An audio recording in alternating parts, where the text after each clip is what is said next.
Inaasahang malalaman ng mga mananalong senador at party list groups sa May 12, 2025 midterm elections sa loob lang ng isang linggo matapos ang botohan. Sa isang press briefing, sinabi ni COMELEC Chairperson Attorney George Garcia na mula sa Municipal at Provincial Boards of Canvassers, dadalhin ang mga boto sa National Board of Canvassers. Batay sa pagtataya ng ahensya, tatagal ang canvassing ng 5 hanggang 7 araw lang kung ikukumpara sa manual canvassing na umaabot ng hanggang 1 buwan.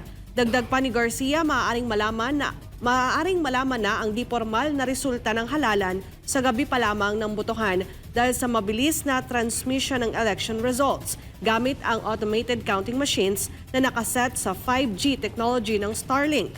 Matatanda ang noong 2022 elections na iproklama ang 12 bagong senador matapos ang 9 na araw, habang ang mga nanalong party list groups ay opisyal na idineklara makalipas ang 17 araw.